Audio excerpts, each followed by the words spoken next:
Video like जरूर कर लीजिए और ऐसे वीडियो लगातार फ्री में पाने के लिए चैनल को तुरंत सब्सक्राइब कर लीजिए और बेल आइकन को जरूर टैप कर लीजिए ताकि आगे भी सारे वीडियो आपको मिलते रहे। यूट्यूब में फॉलो करते हैं तो प्लीज ये वाला फ्री टेलीग्राम चैनल जरूर ज्वाइन कर लीजिएगा। सारे नोटिफिकेशन सारे अपडेट यहीं पे आते हैं, ध्यान रखिए। दोस्तों मेरा नाम है वैभव और आप लोग देख रहे हैं UPPSC best online coaching YouTube channel. दोस्तों 3000 से ज़्यादा क्वेश्चंस को हम लोग कवर अप करेंगे इंडियन हिस्ट्री के, तो उसी सीरीज़ में आज ये नेक्स्ट वीडियो है।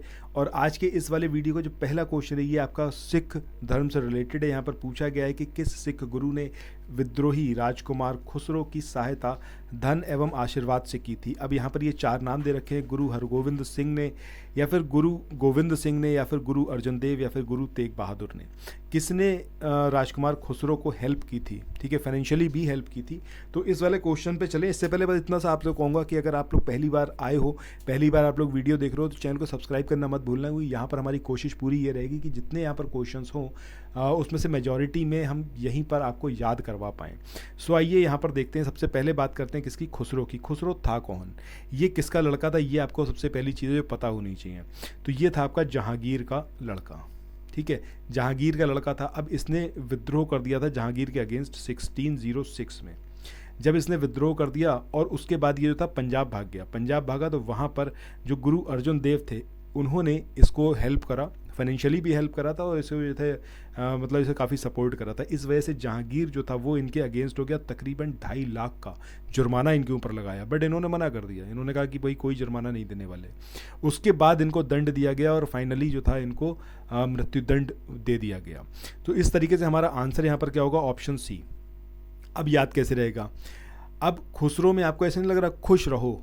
अब ये खुश रहो वाला जो भी मतलब कोई अगर देगा, आशीर्वाद देगा, तो यहाँ पर ये अर्जुन का आप याद रख सकते हो कि अर्जुन ने बोला था जाओ खुश रहो, ठीक है, अर्जुन ने बोला था जाओ खुश रहो।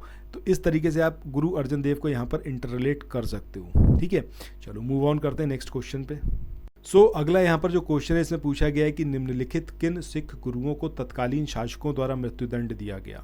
अब इसमें गुरु अर्जन देव और गुरु तेग बहादुर, ये 2 नाम आपको यहाँ पर याद रखने हैं। अर्जुन देव का तो अभी हमने देखा कि इनको जहांगीर ने मृत्युदंड दिया था। जहांगीर के बाद आगे जो शासन काल चला है वो चला है आपका औरंगजेब का। तो अगला जो शासक था औरंगजेब, इसने गुरु तेग बहादुर को जो था दंड दिया था, मृत्युदंड दिया था। तो ये आपको यहाँ पर याद रखना है। अच्छा, इनकी अगर हम बात करें कि कब से कब तक ये रहे थे, तो गुरु अर्जुन देव आपका 1581 से लेके 1606, ठीक है। और वहीं गुरु तेग बहादुर की बात करें तो इनका आपको याद रखना है 1664 से लेके 1675। ये ड्यूरेशन अगर आपको याद है तो आप ये शासक अपने आप वहाँ से फाइंड आउट कर सकते हैं कि किसका इस समय शासनकाल चल रहा होगा, ठीक है। तो हमारा आंसर क्या हो जाएगा, 2nd और 4th। मूव ऑन करते हैं नेक्स्ट क्वेश्चन पे। अगले क्वेश्चन की बात करें, इसमें पूछा गया है कि किसकी समाधि के कारण नांदेड़ जो कि महाराष्ट्र में है, ये गुरुद्वारा सिखों द्वारा पवित्र माना जाता है। अब नांदेड़ गुरुद्वारा ये पवित्र माना जाता है सिखों के द्वारा, क्यों? क्योंकि यहाँ पर गुरु गोविंद सिंह जो कि सिखों के 10वें गुरु थे, ठीक है, इनकी हत्या करी गई थी एक अफगान सरदार के द्वारा। और इनकी समाधि स्थल जो है वो नांदेड़ गुरुद्वारे के नाम से, या फिर हजूर साहिब, ये नाम भी याद रखिएगा, हजूर साहिब गुरुद्वारे के नाम से फेमस है और ये एक पवित्र स्थल है सिखों का। मूव ऑन करते हैं नेक्स्ट क्वेश्चन पे। इसके बाद अगले क्वेश्चन की बात करें, यहाँ पर पूछा गया है कि खालसा के संस्थापक गुरु ये कौन थे। अच्छा, खालसा, सबसे पहले तो यही पता होना चाहिए खालसा का मतलब क्या है। तो खालसा का मतलब है एक पूरा सैनिक संप्रदाय। सिखों के जो 10वें गुरु थे उन्होंने जितने भी सिख हैं सबको एक सैनिक संप्रदाय यानी कि खालसा पंथ इसमें परिवर्तित कर दिया और उन्होंने पूरे सिख समुदाय को खालसा पुकारा। हर एक सिख को अपने नाम के आगे सिंह लगाने के लिए इन्होंने बोला कि अपने नाम के आगे आप सिंह उपाधि को लगाएं, और हर एक सिख को केश, कंघा, कृपाण, कच्छा और कड़ा ये रखने का आदेश दिया। तो इस तरीके से हमारा आंसर क्या होगा यहाँ पर, ऑप्शन डी, गुरु गोविंद सिंह। ये सिखों के 10वें गुरु थे जिन्होंने खालसा की स्थापना की थी।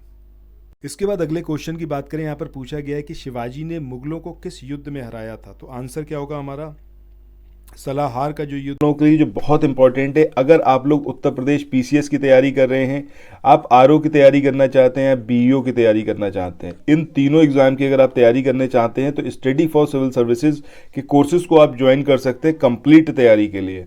ये वन स्टॉप डेस्टिनेशन है, यहाँ पर आपको सब कुछ मिलेगा जिसमें स्टडी मटेरियल रहेगा, टेस्ट सीरीज रहेंगी, पेड क्विज रहेंगी, सब कुछ आपको एक ही जगह पर मिलेगा और ये सब कुछ सफिशिएंट होगा आपके एग्जाम को क्रैक करने के लिए, एग्जाम को निकालने के लिए। लेटेस्ट ग्रुप स्टार्ट हो चुके हैं और उन ग्रुप में आपको एडमिशन लेने के लिए सिंपली जो ये नंबर मैं आपकी स्क्रीन पर लिख रहा हूँ, इन नंबर्स पर आप कॉल कर सकते हैं। 8564-880530 इस नंबर पर आप संपर्क कर सकते हैं। इसके अलावा 9696066089 इस नंबर पर कांटेक्ट कर सकते हैं, या फिर आप 7523864455 इन तीनों में से किसी भी नंबर पर कॉल करके आप हमसे संपर्क कर सकते हैं और ये लेटेस्ट ग्रुप जो है इसमें आप एडमिशन ले सकते हैं।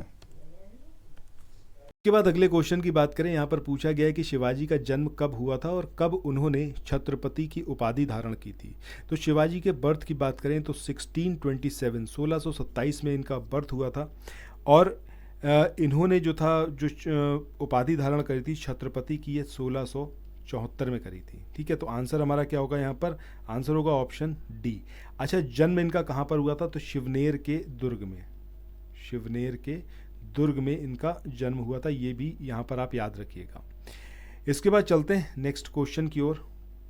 इसके बाद अगला क्वेश्चन है, इसमें पूछा गया है कि वह कौन सेना नायक था जिसे बीजापुर के सुल्तान ने 1659 में शिवाजी को दबाने के लिए भेजा था। तो ये थे आपके अफजल खां, जिसको मार गिराया था शिवाजी ने। याद रखिएगा, बड़ा इंपॉर्टेंट है ये। कब भेजा था? 1659 में। किसने भेजा था? बीजापुर के सुल्तान ने। किसको भेजा था? अफजल खां को, शिवाजी को दबाने के लिए। अगले क्वेश्चन की बात करें, यहाँ पर पूछा गया है कि शिवाजी की राजधानी ये कहाँ पर थी? रायगढ़ थी, सतारा थी, पुरंदर या फिर तंजौर? तो सही आंसर हमारा क्या आएगा? ऑप्शन ए यानी कि रायगढ़। अभी हमने बात करी थी कि शिवाजी का जो बर्थ हुआ था ये 1627 में हुआ था। इन्होंने जो छत्रपति की उपाधि धारण करी 1674 में करी और उपाधि धारण करने के बाद इन्होंने रायगढ़ को अपनी कैपिटल बनाया था। अब ये जो मतलब इनका राज्याभिषेक था ये किसने करवाया था? ये भी इंपॉर्टेंट है, इसको ज़रूर याद रखें। तो उस टाइम पर बनारस के एक पंडित थे जिनका नाम था विश्वेश्वर, और इनको गंगा भट्ट के नाम से भी जाना जाता था। ठीक है, तो विश्वेश्वर या फिर गंगा भट्ट, इन्होंने शिवाजी को क्षत्रिय घोषित करते हुए इनका राज्याभिषेक करवाया था। तो ये तीनों पॉइंट शिवाजी से रिलेटेड है, इनको ज़रूर याद रखें। इसके बाद अगले क्वेश्चन की बात करें कि शिवाजी का छत्रपति के रूप में औपचारिक राज्याभिषेक ये कहाँ पर हुआ था? पुणे में, कोल्हापुर में, रायगढ़ या फिर अहमदनगर? तो ऑब्वियस सी बात है, आंसर हमारा क्या आएगा यहाँ पर? रायगढ़। इसके बाद चलते हैं अगले क्वेश्चन की ओर।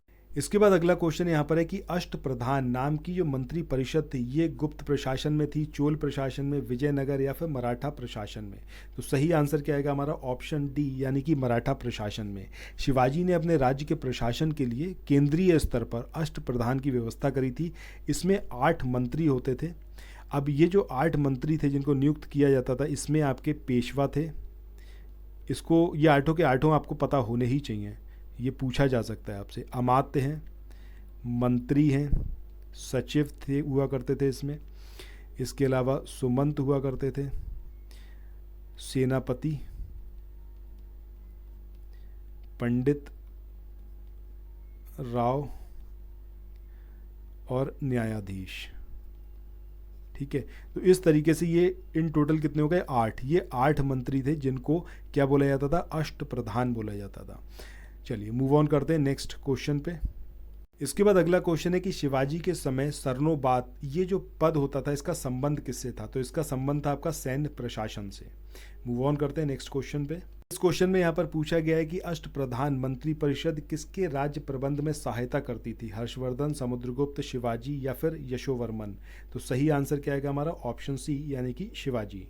इसके बाद अगला क्वेश्चन, यहाँ पर आपको एक स्टेटमेंट दे रखा है और एक रीज़न दिया हुआ है। स्टेटमेंट है कि राज्य के मामले में शिवाजी एक मंत्री परिषद से परामर्श लेते थे।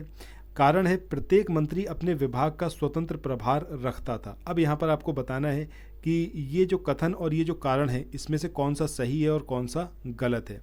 तो सबसे पहले यहाँ पर अगर हम बात करें कथन की, तो कथन जो यहाँ पर है ये कथन सही है, लेकिन अगर हम यहाँ पर कारण की बात करें तो कारण इनकरेक्ट है। यहाँ पर दिया हुआ है कि प्रत्येक मंत्री अपने विभाग का स्वतंत्र प्रभार रखता था। ये बात गलत है, क्योंकि ये सब कुछ डिपेंड करता था शिवाजी की इच्छा पर। शिवाजी जैसा चाहेंगे वैसा ही काम होगा।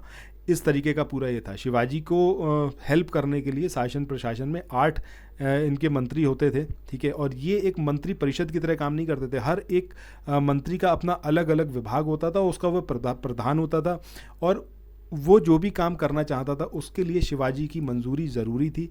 बिना शिवाजी की इच्छा के कोई भी काम नहीं हो सकता था, ठीक है। शिवाजी चाहे तो सम्मिलित रूप से पूरी 8 के 8 मंत्रियों से सलाह मशवरा कर सकते हैं, फिर इंडिविजुअल कर सकते थे। इस तरीके का पूरा यहाँ पर सिस्टम था। तो सही आंसर क्या आएगा? ऑप्शन। उसके बाद अगले क्वेश्चन की बात करें, यहाँ पर पूछा गया है कि निम्नलिखित को उनके शासनकाल के क्रम में व्यवस्थित कीजिए। इसमें बाजीराव हैं, बाजीराव हैं, बालाजी विश्वनाथ हैं और माधवराव हैं। सो यहाँ पर अगर आपको पता है कि इनका टाइम ड्यूरेशन क्या रहा था, कब से कब तक किसने शासन किया था, तो ईजिली आप इसको यहाँ पर अरेंज कर सकते हैं। तो सबसे पहले बालाजी विश्वनाथ की बात करें, 1713 से लेकर 1720 तक इनका ड्यूरेशन रहा। सबसे पहले ये आएंगे। इसके बाद बाजीराव फर्स्ट का टाइम आया है, ये आपका 1720 से लेकर 1740। इसके बाद फिर आएगा आपका सेकंड पर बालाजी विश्वनाथ, जो कि आपके 1740 से लेकर 1761 तक रहे। सबसे आखिरी में आएंगे आपके माधवराव, यानी कि 1761 से लेकर 1772। तो हमारा यहाँ पर आंसर क्या होगा? 3, 1, 2, 4, ये यहाँ पर हमारा आंसर होगा। सो इस क्वेश्चन में यहाँ पर आपसे पूछा गया है कि निम्नलिखित को सही कालक्रम के अंतर्गत आप इसको रखें। यहाँ पर छत्रपति शाहू जी, राजा राम, संभाजी और शिवाजी सेकंड के बारे में दिया हुआ है। अब यहाँ पर एक एक करके सबको देख लेते हैं। सबसे पहले बात करते हैं यहाँ पर छत्रपति शाहू जी की। तो 1708 से लेके 1749, और ये थे आपके संभाजी के पुत्र।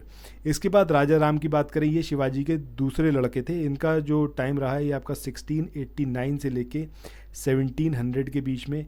शिवाजी सेकंड की बात करें तो शिवाजी सेकंड आपके 1700 से लेके 1708 के बीच में। वहीं संभाजी की बात करें तो इनका जो रहा है आपका 1680 से लेके 1689 तक, ठीक है। तो अब यहाँ पर इसको हमको कालक्रम के अनुसार अरेंज करना है। तो सबसे बाद में देख लो या फिर सबसे पहले देख लो, सबसे पहले कौन सा आएगा, उसके बाद आप सारे अरेंज कर सकते हो। तो सबसे पहले यहाँ पर आएंगे कौन से आपके? संभाजी, ठीक है, 1680। संभाजी के बाद सेकंड आएंगे आपके राजा राम 1689 में। राजा राम की बाद इसके बाद जो नेक्स्ट आएंगे वो आएंगे आपके शिवाजी सेकंड 1700 में। सबसे बाद आएंगे यहाँ पर छत्रपति शाहू जी 1708 में। तो यहाँ पर जो हमारा कोड बन के आएगा वो क्या आएगा आपका? 3241 3241, ये यहाँ पर हमारा कोड होगा। सो इसी के साथ आज के इस वाले सेशन को यहाँ पर एंड करते हैं। आई होप ये वाला सेशन काफ़ी इन्फॉर्मेटिव रहा होगा। यहाँ पर ट्रिक्स ज़्यादा नहीं बनाना पॉसिबल था, इसलिए मैंने कोशिश भी नहीं करी है। बहरहाल ये सेशन आपको कैसा लगा कमेंट सेक्शन में बताइएगा। पसंद आए तो चैनल को सब्सक्राइब करना, इस वीडियो के लिंक को शेयर करना और लाइक का बटन प्रेस करना बिल्कुल मत भूलिएगा। Thank you so much, have a nice day, bye bye.